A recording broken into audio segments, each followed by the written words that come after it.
मैं example start करूं, पहले मुझे बताइए कि diluted earning per share, diluted earning per share क्या थी जो हमने निकालनी स्टार्ट की थी। डाइल्यूटेड अर्निंग पर शेयर क्या थी जो हमने स्टार्ट की थी। डाइल्यूटेड अर्निंग पर शेयर कुछ नहीं है, ये हमारी बेसिक ईपीएस है। मुझे बताओ diluted earning per share basic earning per share में कुछ प्लस माइनस करते थे, क्या इफेक्ट थे उसके अंदर। हाँ, रिकॉर्डिंग हो रही है गौरव, उन्हें बोलना, टाइम नोट कर लेंगे। इसमें हम क्या लेते थे, plus minus effects of POS. क्या मैंने ठीक कहा या मैंने गलत कहा? मैंने कहा plus minus effects of POS. क्या मैंने ठीक कहा या गलत कहा? मैंने गलत कहा। हमें क्या देखना चाहिए? हमें देखना चाहिए डी पॉस, डाइल्यूटिव। तो इसमें आपके पास क्या क्या चीज निकल आई। एक तो आपकी क्वेरी बन गई सर इफेक्ट्स कैसे निकालें, ठीक है। एक तो आपकी क्वेरी आ गई इफेक्ट। दूसरी क्वेरी आ गई sir what is the meaning of POS, कि पॉस में क्या क्या आता है। तीसरी क्वेरी आ गई how to identify the dilutive POS. बात समझ में आती है? तीन ही तो क्वेरी हो सकती है। इफेक्ट का क्या मतलब है? अब इफेक्ट के अंदर भी दो इफेक्ट थे, इफेक्ट ऑन न्यूमरेटर और इफेक्ट ऑन डिनोमिनेटर, कि भाई न्यूमरेटर पे और डिनोमिनेटर पे क्या इफेक्ट होता है। तो मुझे याद करके बताओ न्यूमरेटर का इफेक्ट क्या था। अगर मैं इसे हिंदी में कहूं तो क्या इफेक्ट था? अगर डी पॉस को हम ऑर्डिनरी शेयर बना दें तो अर्निंग पर क्या इफेक्ट होगा। क्या यही था? बोलो ना, हां यही था। अंग्रेजी में बोल दो कि we want to identify the effects on earning by assuming in case DPOS becomes ordinary share from the date of issue or from the beginning of the year, whichever is later. वैसे इसमें किस किस चीज का effect आता है मैं भूल गया कि इससे क्या क्या इफेक्ट हो सकता है। भाई जैसे हमारे पास सेविंग हो सकती है, किसकी सेविंग हो सकती है? सेविंग इन प्रेफरेंस डिविडेंड हो सकती है, प्लस सीडीटी। ध्यान देना सीडीटी उसके साथ बढ़ जाता है, क्योंकि सीडीटी भी नहीं पे, डिविडेंड भी नहीं पे करोगे तो सीडीटी भी नहीं पे करोगे, तो दोनों फायदे हो जाएंगे। या savings in interest minus tax. क्या जब आपको इंटरेस्ट की सेविंग होगी तो मोदी जी आपसे टैक्स मांगेंगे? तो वो आपका नेगेटिव इफेक्ट आएगा। क्या आपको मेरी बात समझ में आती है? और इसके अंदर हमारे पास क्या इफेक्ट हो सकता है? कई बार हमारे पास अदर इफेक्ट्स भी, अदर इनकम्स, अदर एक्सपेंसेस में भी इफेक्ट हो सकता है। इसका मतलब हमको अपने पास वो भी टैक्स के साथ आपने इफेक्ट्स लेने हैं, वो भी हो सकते हैं। सर कोई एग्जांपल दो, अदर एक्सपेंस अदर इनकम क्या हो सकती है? जैसे फॉर एग्जांपल कंपनी बोनस देती है ऑन प्रॉफिट्स, तो अगर आप अपने पास प्रॉफिट ही बदल देंगे तो क्या बोनस भी कॉन्सिक्वेंटली बदल जाएगा? मुझे बताओ। आज मेरे जवाब अगर आप ना देंगे तो मैं आपको डांटूंगा।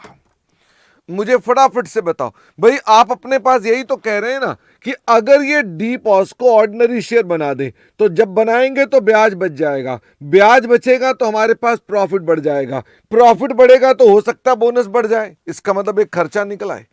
तो इसका मतलब क्या आपको चौकन्ने होकर के ये इफेक्ट बताने हैं? फटाफट से बताओ, क्या आपको चौकन्ने होकर ये इफेक्ट बताने हैं? The answer is yes. क्या मैं मान लूं कि आप चार्टर्ड अकाउंटेंट हैं तो इफेक्ट ऑन अर्निंग्स तो ढूंढ पाएंगे? आप चार्टर्ड अकाउंटेंट हैं, आप इफेक्ट ऑन अर्निंग ढूंढ पाएंगे कि ये ना होता तो फिर क्या होता? बस यही तो बात है। तो आपने वो सोचना है, ये ना होता तो फिर क्या होता।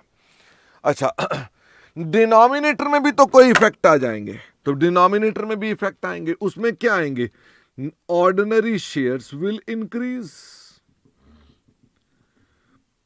भाई उसमें भी तो जब आप ये अजम्पशन लगाएंगे तो ऑर्डिनरी शेयर्स विल इंक्रीज।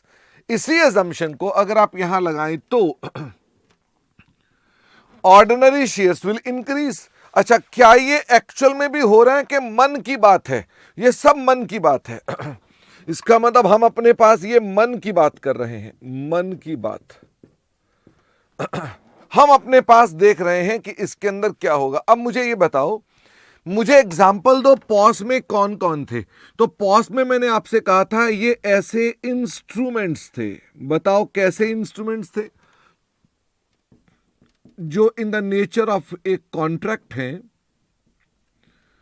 जिसमें आपने रिसोर्सेज ऑलरेडी रिसीव कर लिए हैं and invested in business.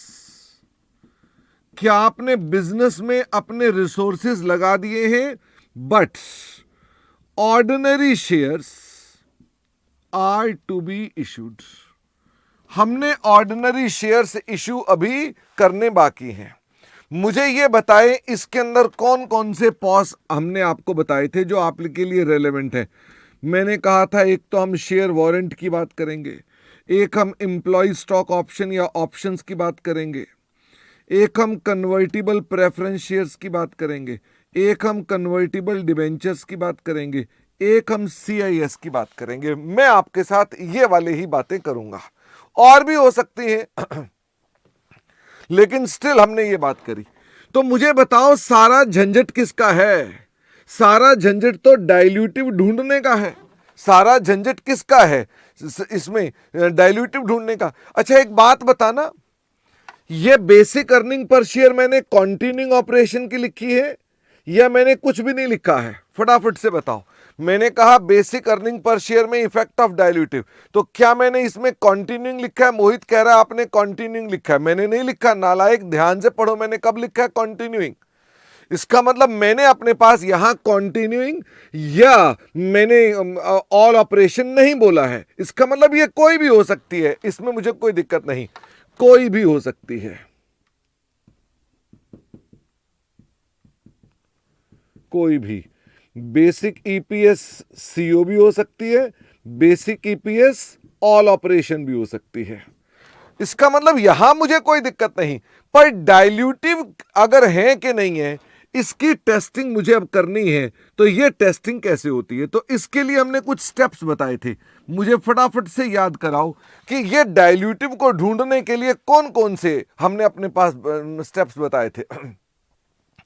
Number 1 मैंने आपसे कहा था कि आपको अपने पास इंक्रीमेंटल ईपीएस ढूंढनी चाहिए, जो क्या है? Effect on numerator divided by effect on denominator. हमें यह ढूंढना चाहिए, हमें फॉर ईच पॉस ढूंढना चाहिए, हमें हर पीओएस के लिए ढूंढना चाहिए। फिर उसके बाद हमें इसे इंक्रीजिंग ऑर्डर में निकाल देना चाहिए। सर यही तो कल हमें नहीं समझ में आया था कि आप इंक्रीजिंग ऑर्डर में उसे क्यों देख रहे हैं, हमें यही समझ नहीं आया था कि आप ईच पीओएस के लिए क्यों निकाल रहे हैं। मैंने कहा कोई बात नहीं। फिर उसके बाद मैंने आपसे कहा था जब आप ये अपने पास ढूंढ लें तो मैंने आपसे कहा था आपको अपने पास टेस्टिंग करनी पड़ेगी, टेस्टिंग फॉर डाइल्यूशन। क्या हम यही चीज ढूंढ रहे हैं? यही तो ढूंढ रहे हैं हम लोग, यही तो टेस्ट करना है कि वो डाइल्यूटिव है कि नहीं है।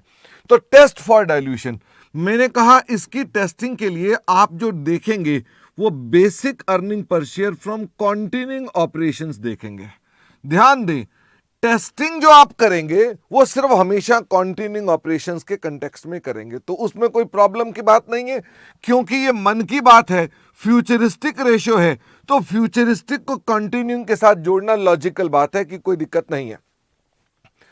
और मैंने आपसे कहा इसके न्यूमरेटर में, डिनोमिनेटर में और इसकी रेशियो में हम यहां पर ऐड करते जाएंगे। क्या ऐड करते जाएंगे? Each POS in above order, जो आपने ऑर्डर ऊपर निकाला था उसी ऑर्डर में आप उसको अपने पास ऐड करते जाएंगे। और if ratio declines we call it dilutive.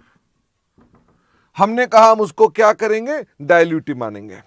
मैंने आपसे कुछ बातें और कही थी। मैंने ये कहा था कि आप ये टेस्टिंग करेंगे फॉर ईच ईयर, आप ये टेस्टिंग करोगे फॉर ईच ईयर सेपरेटली। आप ऐसा नहीं करोगे कि आप बोलो एक बार कर लिया तो वही वाला हम चला लेते हैं, आप ईच ईयर के लिए करोगे। मैंने आपसे कहा था आप हमेशा क्या मानोगे, आप अजम्पशंस क्या लगाओगे, जिससे मैक्सिमम डाइल्यूशन हो, मैक्सिमम डाइल्यूशन अजम्पशंस, यानी वो अजम्पशन लगाओगे जिससे अधिक से अधिक डाइल्यूशन निकले। आप इग्नोर कर दोगे, किसको इग्नोर कर दोगे, एंटी डाइल्यूटिव्स को। एंटी डाइल्यूटिव्स क्या होते हैं, जो रेशो को बढ़ा रहे हैं, आप उनको इग्नोर कर देंगे, इग्नोर कर देंगे इन DEPS, आप उसको इग्नोर कर देंगे। ये मैंने आपके साथ बातें करी थी। तो मुझे बताओ, कुल मिलाकर आपकी यही तो क्वेरी हो सकती है, टेस्ट फॉर डाइल्यूशन, और तो कोई क्वेरी नहीं हो सकती है। इसका मतलब आप अपने पास आज इसी बारे में बात कर रहे हैं, बस यही मैंने कल आपके साथ बातें करी थी और मैंने कोई बात नहीं करी थी। हाँ ईशान, आइए अब हम एक एग्जाम्पल लेते हैं। मेरे ख्याल सब बच्चे अब आ भी चुके होंगे और हम एक एग्जाम्पल के जरिए अपने पास इसकी चर्चा करते हैं।